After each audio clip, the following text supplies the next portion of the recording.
Happy Week 15. I'm Cynthia Frelund. This is Gordy Frelund. And this is a numbers game TNF primer, a preview of Rams at Niners through the lens of contextualized data, along with a few fun extra facts and stats to know. My little man, the original, my first baby, he wanted to come say hi. And thank you all so much for spending some time with his mom, with me here, and some of your energy. It means a ton to me. And to him too. He's the best. So is his brother Clyde. Last week, my model went 10 wins and 3 losses straight up, 8-5 ATS, and a very ugly 3-10 on totals. That brings my season through 14 weeks to 69.2 straight up, 52.2 against the spread, and 50.7% on totals. Both TNF teams are coming off of home wins and still playoff eligible, technically. In my models right now, the Rams get into the playoffs in 44.3% of simulations, and the Niners in 7.5%. The Rams' chances go to 49.9% with a win and 31.1% in a loss. The Niners' range goes up to 14.2% if they prevail versus just 2.7% should they lose. Vegas says San Francisco is a 2.5-point home favorite in a game where the total is 48.5 points. Since this is their second matchup this season, let's start with a point or two about that Week 3 game where the Rams won 27-24 at SoFi, then reset the table with how each team's identity has evolved since then, leading up to TNF, and what projects to matter in this one. Let's start with the away team. In that first go-around, Matthew Stafford was under pressure on over 46% of his dropbacks.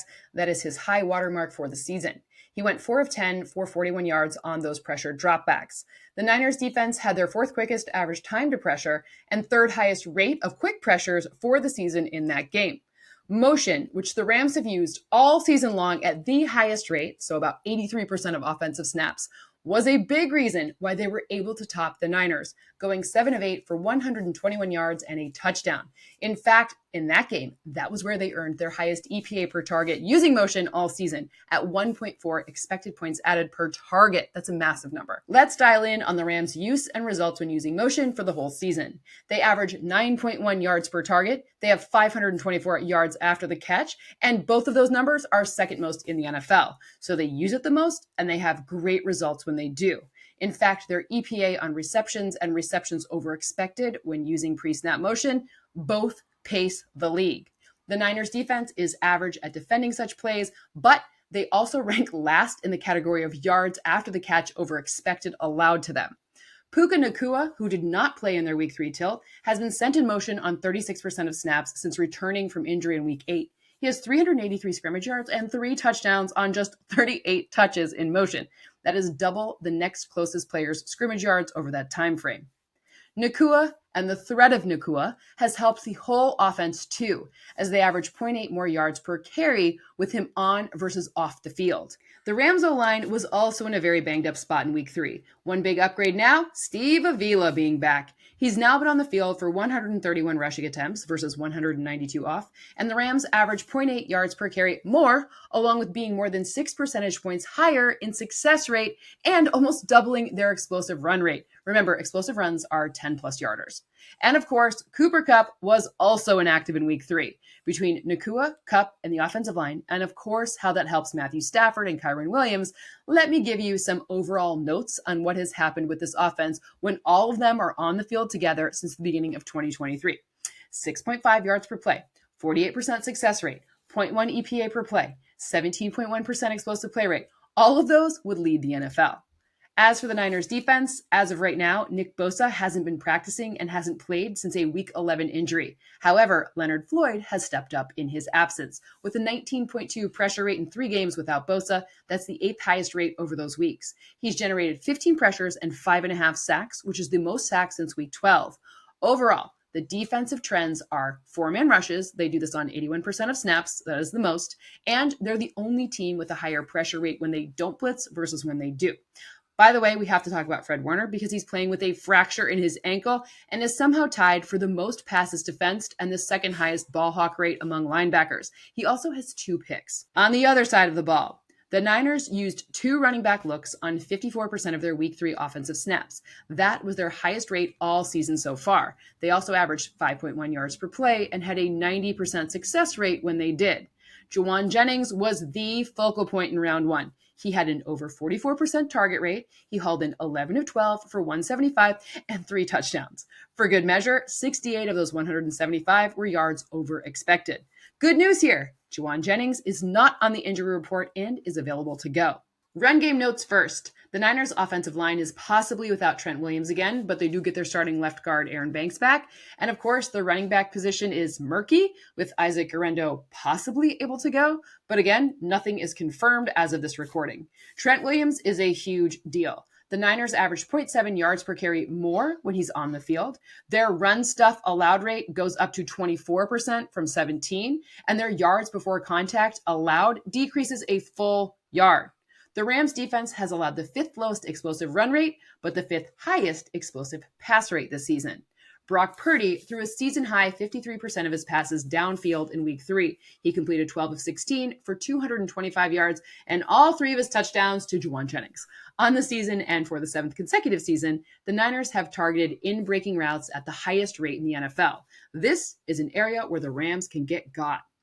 As for the Rams defense, in recent weeks, Jared Verse has had a decrease in pressure rate. It was 19.3% from weeks 1 to 11, and he had at least 2 pressures per game in each game, but it's dropped to 11.5%. Now, don't worry, he still leads all rookies with 59 pressures. However, going back to the film here, he's not as impressive laterally as he is in his bull rush, just something to watch. It's the sum of the parts that makes this front so complementary, though. This is where Braden Fisk and Verse both having increased pressure rates when the other one's on the field, along with Kobe Turner leading the league in pressures while being double-teamed, really is impactful.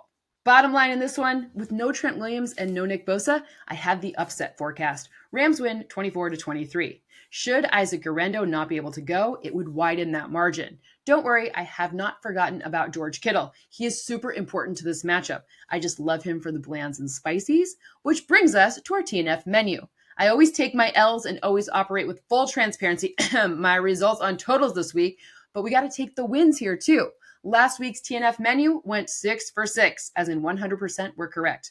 All 3 blands and all 3 spicies, including the Tucker Kraft touchdown and the Jordan Love over on rushing yards. That one can always be dicey, but we hit it. So let's see if we can stay hot here. Bland first. Remember, these are props that happen in at least 55% of my simulations. Number 1, George Kittle to earn more than 57.5 receiving yards. Just some fun stats on him. He has 250 RYOE. That's the 4th most in the league. He has 387 after the catch. He has a 70.2% success rate on Yak. This is the 2nd best among tight ends and 7th best in the whole league. Just some fun stats on him. Number 2, Brock Purdy to throw for more than 245.5 yards. Remember, 5th. Rams give up the 5th fewest explosive rushes versus the 5th most explosive passes.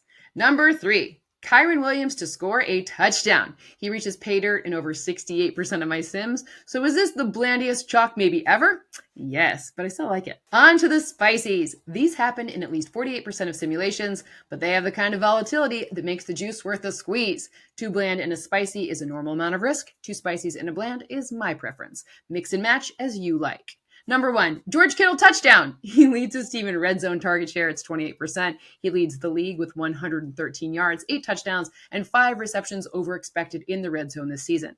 Number 2, Brock Purdy to pass for more than 1.5 touchdowns. I really wanted to take the under in his rushing yards. It's at 19.5, but that only happens in 47% of my simulations, which just narrowly doesn't fit our spicy parameters. Number 3, Cooper Kupp to have more than 5.5 receptions.